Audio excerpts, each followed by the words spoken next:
61 ரன்கள் வித்தியாசத்தில் பாகிஸ்தானை வீழ்த்தியது இந்தியா. T20 உலகக்கோப்பையில் பாகிஸ்தானை வீழ்த்தியது இந்தியா. கொழும்புவில் நடந்த போட்டியில் 61 ரன்கள் வித்தியாசத்தில் பாகிஸ்தானை வீழ்த்தியது இந்தியா. முதலில் பேட் செய்த இந்தியா 20 ஓவரில் 7 விக்கெட்டுகள் இழப்புக்கு 175 ரன்களை எடுத்திருந்தது. இந்திய அணி வீரர்களின் பந்து வீச்சை எதிர்கொள்ள முடியாமல் அடுத்தடுத்து விக்கெட்டுகளை இழந்தது பாகிஸ்தான். T20 உலகக்கோப்பை கிரிக்கெட் தொடரில் பாகிஸ்தான் அணிக்கு எதிரான போட்டியில் இந்திய அணி அபார வெற்றியடைந்திருக்கிறது. கொழும்புவில் நடந்த போட்டியில் 61 ரன்கள் வித்தியாசத்தில் பாகிஸ்தானை வீழ்த்தியது இந்தியா. முதலில் பேட் செய்த இந்தியா 20 ஓவரில் 7 விக்கெட்டுகள் இழப்புக்கு 175 ரன்கள் எடுத்தது. இந்திய அணி வீரர்களின் பந்து வீச்சை எதிர்கொள்ள முடியாமல் அடுத்தடுத்து விக்கெட்டுகளை இழந்தது பாகிஸ்தான் அணி. பாகிஸ்தான் அணி 18 ஓவரிலேயே அனைத்து விக்கெட்டுகளையும் இழந்து 114 ரன்கள் எடுத்து தோல்வியடைந்திருக்கிறது. அண்மை செய்தியாக தற்போது பார்த்து வருகிறோம். இந்திய அணியில் அதிகபட்சமாக இஷான் கிஷன் 77 ரன்கள் எடுத்தார். இந்திய அணியில் ஹர்திக் பாண்டியா, பும்ரா, அக்ஷர் பட்டேல், வருண் சக்கரவர்த்தி தலா 2 விக்கெட்டுகளை வீழ்த்தினர். T20 உலகக்கோப்பை கிரிக்கெட் தொடரில் பாகிஸ்தான் அணிக்கு எதிரான போட்டியில் இந்திய அணி அபார வெற்றி பெற்றிருக்கிறது. கொழும்புவில் நடந்த போட்டியில் 61 ரன்கள் வித்தியாசத்தில் பாகிஸ்தானை வீழ்த்தியது இந்தியா. முதலில் பேட் செய்த இந்தியா 20 ஓவரில் 7 விக்கெட்டுகள் இழப்புக்கு 175 ரன்களை எடுத்திருந்தது. இந்திய அணி வீரர்களின் பந்து வீச்சை எதிர்கொள்ள முடியாமல் அடுத்தடுத்து விக்கெட்டுகளை இழந்தது பாகிஸ்தான். 61 ரன்கள் வித்தியாசத்தில் இந்திய அணி பாகிஸ்தானை வென்றிருக்கிறது. பாகிஸ்தான் அணி 114 ரன்கள் எடுத்து தோல்வியடைந்திருக்கிறது. அதிகபட்சமாக இஷான் கிஷன் 77 ரன்களையும், சூரியகுமார் 32 ரன்களையும் எடுத்திருந்தனர். T20 உலகக்கோப்பை கிரிக்கெட் தொடரில் பாகிஸ்தான் அணிக்கு எதிரான போட்டியில் இந்திய அணி அபார வெற்றி பெற்றிருக்கிறது. கொழும்புவில் நடந்த போட்டியில் 61 ரன்கள் வித்தியாசத்தில் பாகிஸ்தானை வீழ்த்தியது இந்தியா. விவரங்களோடு செய்தியாளர் ஹரிஹரன் இணைகிறார். ஹரிஹரன், எப்படியாக இருந்தது இந்த மேட்ச்? பாகிஸ்தானை வீழ்த்தி இருக்கிறது இந்தியா. T20 உலகக்கோப்பை போட்டியில இந்தியா பாகிஸ்தானை வீழ்த்தி இருக்கிறது. ஸ்ரீலங்கா தலைநகர் கொழும்புல நடைபெற்ற இந்த போட்டியில முதலில் டாஸ் வின் பண்ண பாகிஸ்தான் பந்து வீச்சை தேர்வு செய்திருந்தது. பேட்டிங்கை செய்த இந்தியாவை பொறுத்த வரைக்கும் இந்த மைதானத்தை ஏற்கனவே கணித்திருந்தபடி சோர்பந்து வீச்சிற்கு சாதகமாக இருக்கும் என கணிக்கப்பட்டிருந்தது. அதன்படி பாகிஸ்தானுடைய சோர்பந்து வீச்சு மிகவும் சற்று சவாலாக இருந்தது.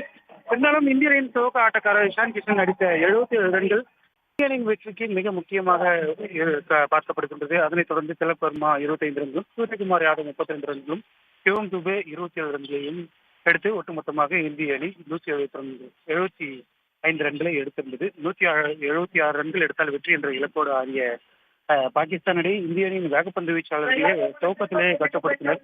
குறிப்பாக ஹர்திக் பாண்டியா, ஜஸ்பிரித் பும்ரா ஆகியோர் தொடர்ந்து முதல் 3 விக்கெட்டுகளை எடுத்ததுமே பாகிஸ்தான் அணி அதனை அடுத்து மேட்ச்குள்ள வர முடியாம ஒரு சிச்சுவேஷன் தான் இருந்துச்சு. ஒரு கட்டத்துல பாகிஸ்தானை பொறுத்த வரைக்கும் அனைத்து விக்கெட்டுகளையும் இழந்து குறிப்பாக 114 ரன்களுக்கு ஆல் அவுட் ஆகியிருக்காங்க. இந்திய அணியை பொறுத்த வரைக்கும் ஹர்திக் பாண்டியா, ஜஸ்பிரித் பும்ரா, அக்ஷர் பட்டேல், வருண் சக்கரவர்த்தி ஆகியோர் தலா 2 விக்கெட்டுகளை எடுத்திருக்காங்க.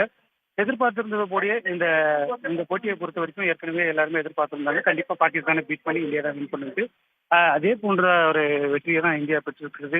கடந்த சில வருடங்களாக இந்தியா அனைத்து தரப்பு போட்டிகளிலுமே குறிப்பாக டெஸ்ட், ODI, T20 என எல்லா போட்டிகளிலுமே ஆதிக்கம் செலுத்தி வருகிறது நிலையில பாகிஸ்தானை மிக எளிதாக வீழ்த்தியது. எனினுமே இந்தியா பாகிஸ்தான் மோதும் போட்டிகள் எப்பொழுதுமே ஒரு பெரிய விறுவிறுப்பை ஏற்படுத்தும். அந்த வகையில இந்த போட்டியும் ஒரு நல்ல விறுவிறுப்பை ஏற்படுத்தியது. குறிப்பாக இந்தியா பேட்டிங் ஆடும்போது இரண்டு பக்கமுமே சரிக்கு சமமான போட்டி இருந்தாலுமே பாகிஸ்தான் பேட்டிங் செய்யும் போது எந்த ஒரு எதிர்பார்ப்பு முழுவதுமாக இந்திய அணியிடம் பாகிஸ்தான் அணி சரண்டர் ஆனது போன ஒரு ஆட்டத்தையே வெளிப்படுத்தியிருந்தது. தொடர்ச்சியாக ஒரு சர்வதேச தொடர்களில் இந்தியா தொடர்ந்து ஆதிக்கம் செலுத்தி வருகிறது. இந்த போட்டியிலும் தொடர்ந்துள்ளது.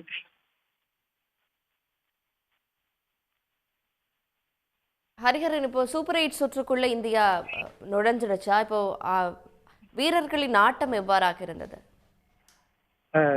சூப்பர் 8 சுற்றுக்கு பொறுத்த வரைக்கும் இந்திய அணிக்கு தற்போது பிரகாசமாக உள்ளது. தொடர்ச்சியாக இந்த போட்டிகளில் வின் பண்ணியிருக்காங்க. அடுத்த போட்டி நெதர்லாந்து கூட இருக்கு. சூப்பர் 8 சுற்றுல இந்திய அணி தொடர்ந்து வெற்றி பெற்று வரும்போது சூப்பர் 8 போட்டிகள் சென்னையில் நடக்கும்போது இந்தியா மற்றும் ஆஸ்திரேலிய அணிகள் மோதுவதற்கான வாய்ப்பாக உள்ளது. பாகிஸ்தானை பொறுத்த வரைக்கும் இன்னைக்கு எதிர்பார்த்தது போலவே சுழற்பந்து வீச்சுல கொஞ்சம் சாதகமா இருப்பாங்கன்னு எதிர்பார்த்தாங்க. அந்த மாதிரி தான் இன்னைக்கு போட்டியுமே இருந்துச்சு. கொழும்பு மைதானத்தை பொறுத்த வரைக்கும் எப்போதுமே சுழற்பந்து வீச்சுக்கு சாதகமா இருக்கும். வழக்கமான அளவை விட இந்திய தினத்துல பந்து திரும்பும் திறனும் கொஞ்சம் அதிகமாகவே இருந்ததா சொல்லியிருந்தாங்க.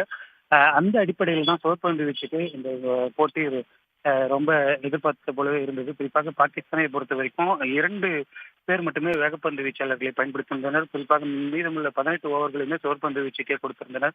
அந்த அளவிற்கு இந்த மைதானம் சுழற்பந்து வீச்சுக்கு சாதகமாக இருந்தது. ஆனால் இந்திய அணியை பொறுத்த வரைக்கும் அதே போன்று அதிகமான சுழற்பந்து வீச்சாளர்களை பயன்படுத்துவார்கள் என எதிர்பார்த்தனர்.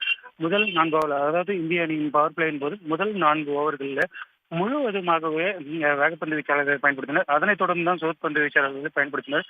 அதே நேரத்தில் பார்ட் டைம் பவுலர்களோட ஆதிக்கமும் கொஞ்சம் இந்த மேட்ச்ல அதிகமாக இருந்துச்சு. பாகிஸ்தான் தரப்புலையும் ஆல்ரவுண்டர்களை நிறைய பார்ட் டைமா சுழற்பந்து வீச்சுக்காக யூஸ் பண்ணியிருந்தாங்க. இந்தியன் டீம் தரப்புலையும் திலக் வர்மா போன்றவர்களையும் பார்ட் டைம் பவுலரா யூஸ் பண்ணியிருந்தாங்க.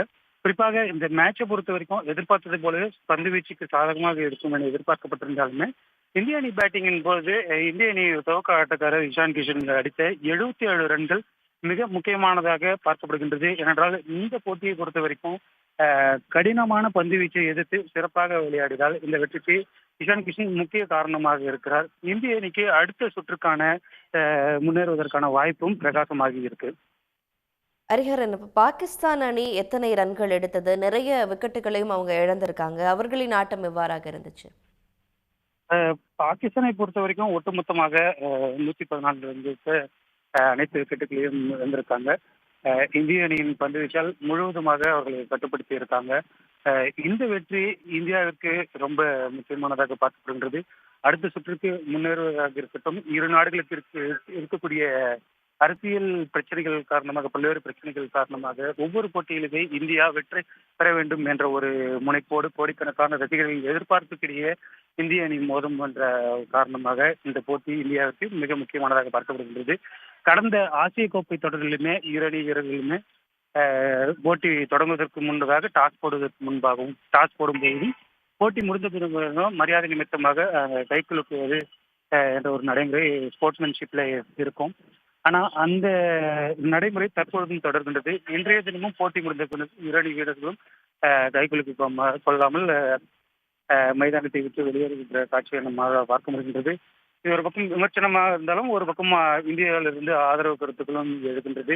ஸ்போர்ட்ஸ்மேன்ஷிப்பை பொறுத்த வரைக்கும் 2 அணி வீரர்களுமே வெற்றியை தோல்வியோ கைக்குலுக்கிக் கொள்வதே இது வரைக்கும் ஒரு நடைமுறையாக இருந்து வருகிறது. ஆனால் இந்தியாவுக்கும் பாகிஸ்தானுக்கும் இருக்கும் பிரச்சனை காரணமாக இந்த நடைமுறை தற்போது இல்லாமல் இருக்கின்றது.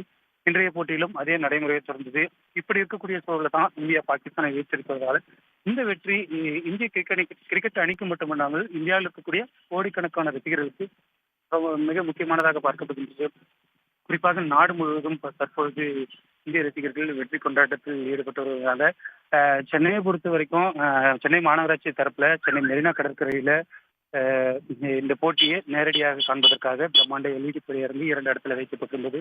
ஆயிரக்கணக்கான ரசிகர்கள் இந்த இடத்துல பார்த்திருந்தாங்க. ஒரு பக்கம் இன்னைக்கு சென்னை ஜேபாக் மைதானத்துல அமெரிக்கா நமீபியா போட்டிகள் நடந்தாலும் அந்த போட்டி முடிஞ்சதுமே அங்கிருந்தும் ஏராளமான ரசிகர்கள் இருந்தாங்க. இது எந்த அளவுக்கு சென்னை மக்கள் கிரிக்கெட்டுக்கு ஆதரவு தராங்க இருக்கும். அந்த அளவுக்கு தான் இந்த போட்டி முடிந்ததுமே சென்னை மக்கள் பெரும்பாலானோர் இங்க இருந்தவங்க எல்லாருமே தங்களது வெற்றியை, அதாவது இந்தியா பாகிஸ்தான் வீழ்த்திய வெற்றியை உற்சாகமாக கொண்டாடினார். இதே ஒரு உற்சாக கொண்டாட்டம் தான் நாடு முழுவதும் தற்போது கொண்டாட தொடங்கி இருக்காங்க. அந்த அளவிற்கு இந்த வெற்றி இந்தியாவிற்கு மிக முக்கியமாக இருக்கின்றது. மேலதிக விவரங்களுக்கு நன்றி ஹரிஹரன். உடனுக்குடன் செய்திகளை தெரிந்து கொள்ள சன் நியூஸ் பெல் ஐகானை கிளிக் பண்ணுங்க.